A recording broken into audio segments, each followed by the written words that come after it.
Nani piaya ete anya dunyi mafula yo lele ya o. Nani piaya ete anya dunyi mafula yo lele ya o.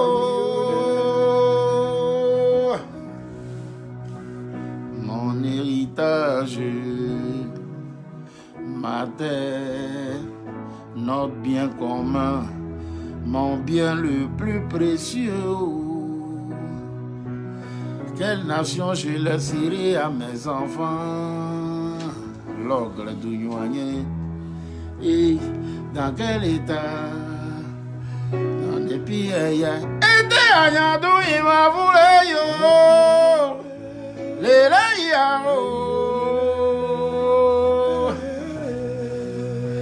Nane pieye ete anyadu nyima fure yo lele yao. Merci à tous. Merci, merci, merci, merci. Et oui, quelle nation je laisserai à mes enfants et dans quel état? Les amis, vraiment, j'espère que ça va un peu. Bonsoir, bonsoir. Et vraiment, le pays, ça va pas. Le pays, ça va pas. C'est-à-dire, le week-end là, j'ai laissé ça passer un peu, comme il y avait d'autres événements qui se passaient. Je me suis dit, OK, on va parler de ça aujourd'hui, à tête reposée, n'est-ce pas? Parce que c'est un problème qui perdure depuis plusieurs années et franchement, quelque chose doit être fait. Vous comprenez que dans notre pays, côté éducation, on a beaucoup parlé de ça, n'est-ce pas? On a, Dieu merci, une nouvelle dame qui a la charge de l'éducation nationale de notre pays. Donc, on espère que les choses vont aller côté école, éducation, tout ça. Donc, on met ça de côté pour le moment. On donne le temps à Mme Marietou Koné de faire le travail. Mais côté santé, on a un nouveau ministre de la Santé et donc j'espère que les choses vont changer. D'accord? Parce que vraiment trop, c'est trop. Les amis, il y a un véritable problème dans notre pays. Ça veut dire que quand tu vas à l'hôpital, on avait parlé de ça quelques fois dans les vidéos, mais on n'a pas vraiment duré dessus. Mais on va durer dessus. Alors là, on va durer dessus. Parce que côté santé, les amis, si on n'a pas la santé, on ne peut rien faire.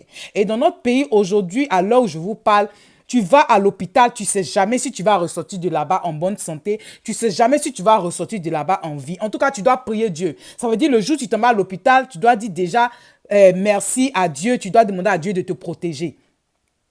Et effectivement, tu dois demander à Dieu de te protéger parce que tu ne sais jamais comment les gens vont te traiter à l'hôpital. Surtout les hôpitaux publics. Surtout les hôpitaux publics. Vous comprenez? Et c'est dommage parce que c'est l'argent du contribuable qui paye ces personnes-là. Et on aurait voulu que quand même il y ait un minimum de respect, un minimum de soutien, un minimum de considération pour les malades. Donc j'en viens au vif du sujet, les amis. Et donc, ce qui s'est passé hier, parce que je vais vous montrer la vidéo concernant ce qui s'est passé le week-end, mais il y a quelque chose de plus urgent qui s'est passé hier. C'était j'ai partagé ça dans ma communauté, je suppose que vous avez vu, voilà, c'était Bells Baby 225 qui avait posté ça. Et donc, j'ai partagé le lien dans ma communauté, j'espère que vous avez eu le temps de voir. Un monsieur qui a perdu ses jumeaux au CHU de Cocody. Ce dernier est allé dans une clinique de la place et la clinique a dit « Ah, vraiment, c'est compliqué et vu que votre femme est enceinte, tout ça là, déjà à 6 mois là, c'est mieux que vous alliez au CHU de Cocody. » Donc, le monsieur a emmené sa femme au CHU de Cocody. Les amis, elle est arrivée au CHU de Cocody. On l'a prise là, on l'a mise dans une chambre, tout. Donc, elle était dans la chambre. Elle a appelé son mari pour lui dire « Ah, on m'a maintenant mis sous perfusion. » Donc, son mari s'est dit « Ah, Dieu merci, ils vont s'occuper de ma femme. » Les amis, quelques temps après, il apprend que sa femme a accouché. C'est-à-dire la femme était à 6 mois. Ah, sa femme a accouché. Ils disent « Aïe, mais moi, on ne m'avait pas dit que c'était pour faire accoucher ma femme. On disait que c'était pour essayer de voir comment s'occuper d'elle. Ok, si elle a accouché, ok, il attendait des jumeaux. Donc, comment ça se passe? On dit, ah bon, on attend de parler au pédiatre. Puisque les enfants sont prématurés, donc du coup, c'est le pédiatre qui va nous dire ce que nous devons faire. C'est-à-dire mettre les enfants dans, comme on appelle, dans une couveuse ou bien ce qu'on doit faire. Mais malheureusement, on n'arrive pas à joindre le pédiatre. C'est ce que les gens lui ont dit. Donc, il s'est dit, tiens, le temps d'attendre si le pédiatre va appeler tout ça là, c'est pas mieux d'aller voir en même temps le pédiatre, surtout que l'hôpital est grand, mais le pédiatre quand même, on peut le voir. Donc lui, il est descendu là, il a cherché à parler au vigile, tout. Le vigile a expliqué un peu où il pouvait trouver le pédiatre au 5e étage, tout ça. Il est allé taper à la porte du pédiatre, les amis, grande surprise, le pédiatre était présent. Il s'est fâché avec le monsieur, il a dit, mais qui vous a demandé de monter ici? On vous a pas dit qu'on ne monte pas ici. Bref, le pédiatre est descendu avec lui, tout. Lui pensait que c'était pour aller régler le problème. Non, il est allé pour sermonner les sages-femmes, tous les membres du staff, tout ça. Qui vous a dit de laisser le monsieur monter? Et donc, les amis, tout ça là, le temps s'en va. Hein. La femme a accouché, les enfants sont là-bas comme ça, ils sont sortis là comme ça, ils sont là, et rien ne se passe. Et donc, lui, il se fait encore sermonner par des sages-femmes, par des gens qui sont à l'hôpital là-bas, des infirmiers, tout, qui lui disent qui vous a demandé, hein, monsieur, qui vous a demandé d'aller voir le pédiatre là-bas? Vous êtes là, je ne sais même pas ce que vous voulez. De toute façon, même vos 2 enfants là, vos jumeaux là, il y a un qui est déjà mort. On attend que l'autre meure et puis on va vous donner pour partir avec. Les amis, vous vous rendez compte? Vous vous rendez compte? Ils ont craché ça comme ça au visage du monsieur. Et pour ceux qui n'ont pas vu la vidéo, je vais encore poster le lien de Buzz Baby 225 pour que vous ayez le temps de regarder la vidéo parce que c'est 8 minutes et oh mon Dieu. Bref, le monsieur, ses enfants sont morts comme ça. Ses jumeaux sont morts comme ça. Et on lui a craché son nez. C'est-à-dire que quand on dit qu'on est infirmier, quand on dit on est infirmière, quand on dit on est sage-femme, ça veut dire qu'on doit avoir le cœur d'être un membre du corps médical. D'accord? C'est pas n'importe qui peut être infirmier, c'est pas n'importe qui peut être infirmière, c'est pas n'importe qui peut être sage-femme. Il faut avoir le cœur pour le faire et non juste pour de l'argent. Du coup, quelqu'un qui répond comme ça à quelqu'un, ça veut dire que la personne n'a pas de pitié, n'a pas de compassion pour son prochain. Et là, c'est très grave, les amis. Donc, les amis, vraiment, c'est difficile à comprendre souvent. On se dit quand même, en tant qu'être humain, on ne peut pas faire ça. Donc, je vais vraiment mettre le lien encore, vous allez aller regarder. Et là, ce que je vais vous montrer là, c'est la vidéo de quelqu'un qui était malade. Et donc, du coup, vous allez regarder ce qui s'est passé. Et ça, c'est à Tanda. On quitte maintenant Abidjan, on arrive à l'intérieur du pays, à l'est du pays. Je vous laisse regarder la vidéo et on se parle juste à la fin, les amis. Bonsoir. Il est 16h15 à ma montre. Et je suis entre Tankessé et Agniblekro, à 1 km de Akasso, un village qu'on appelle Akasso, qui est situé lui-même à une dizaine de kilomètres d'Agniblekro. Cette ambulance que vous voyez, c'est l'ambulance de l'hôpital général de Tanda, comme c'est écrit ici. Une ambulance donnée par la fondation Children of Africa. Vous voyez ce malade-là qui est couché dans l'ambulance. Ça fait près de 2 heures qu'il est couché là. L'ambulance ne peut plus bouger parce qu'elle a crevé un pneu. Voilà, comme vous pouvez constater. Et le pneu secours qui est dedans n'est pas bon et n'est pas utilisable. Donc, on ne peut pas changer le pneu. Qu'est-ce que l'ambulancier a fait?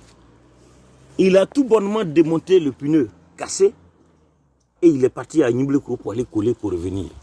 Ça fait plus de 2 heures qu'il est parti. Regardez les autres pneus. Complètement usés. Complètement usés. Regardez. Une ambulance sale. Ne serait-ce que ça. Laver simplement l'ambulance, ils en sont incapables. N'allez donc pas parler d'entretien mécanique. Regardez. Regardez la crasse sur l'ambulance. Jugez-en vous-même. Et avec des pneus complètement usés. Le malade est couché dans cette chaleur. Regardez. Regardez.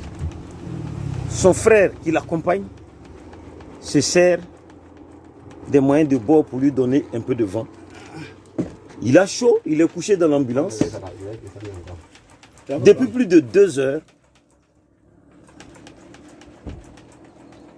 il n'y a aucun infirmier. Il y a juste sa sœur qui l'accompagne, qui est à côté. Sa femme, pardon. Sa femme qui est là. Et depuis plus de 2 heures,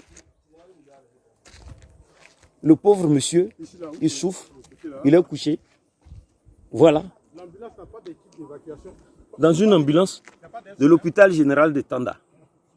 Hôpital général de Tanda. En dehors de l'ambulancier, personne n'accompagne ce malade. Personne. Je dis bien personne.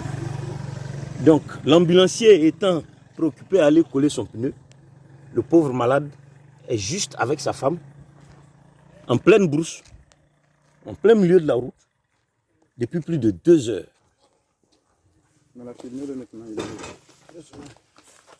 Regardez. C'est des passants qui sont en train de l'aider. Il a tellement chaud dans l'ambulance qu'il a décidé de sortir pour venir se reposer un peu au bord de la route, dans la broussaille.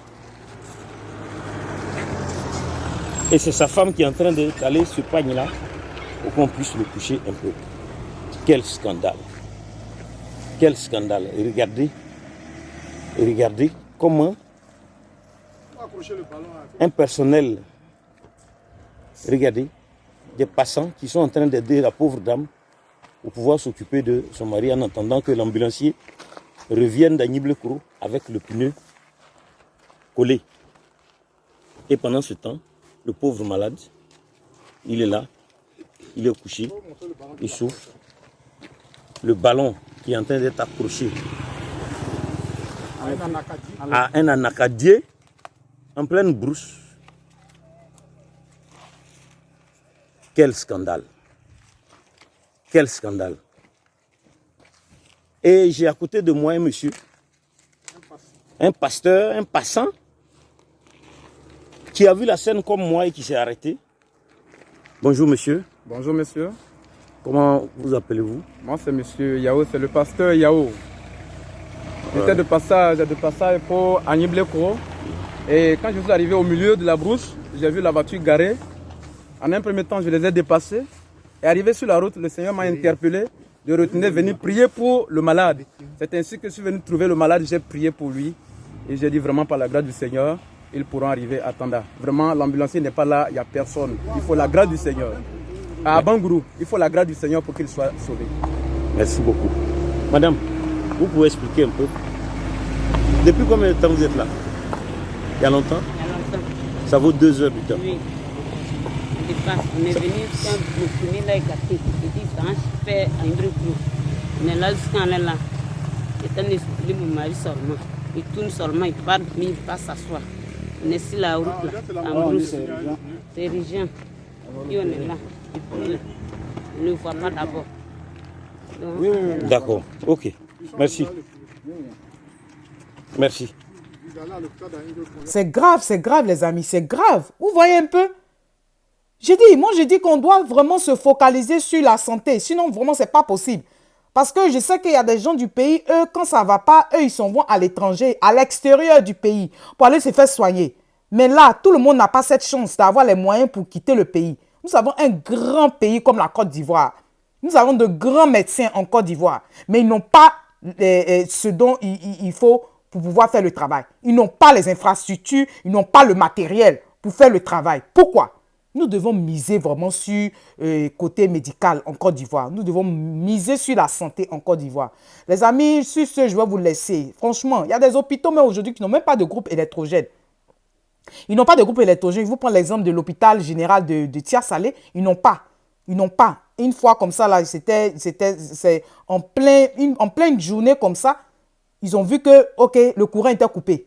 Ils étaient obligés de chercher à transférer les malades ailleurs, tout ça là. Ceux qui devaient se faire opérer de façon urgente, chercher à les transférer ailleurs. Mais ce n'est pas possible. Et si ils étaient en train de faire une opération et puis le courant s'était coupé, comment ça allait se passer? Il n'y a pas de groupe électrogène.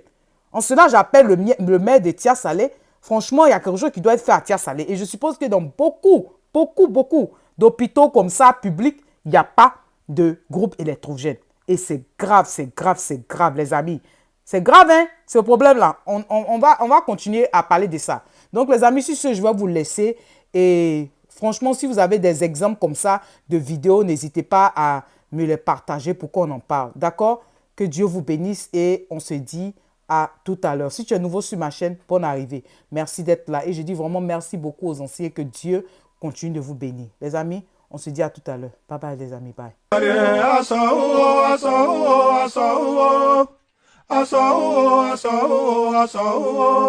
Devant vous, on tue vos enfants. Devant vous, on vole vos richesses. Votre pays n'a plus de loi. Bientôt vous allez tout perdre. Ivoirien, Ivoirien,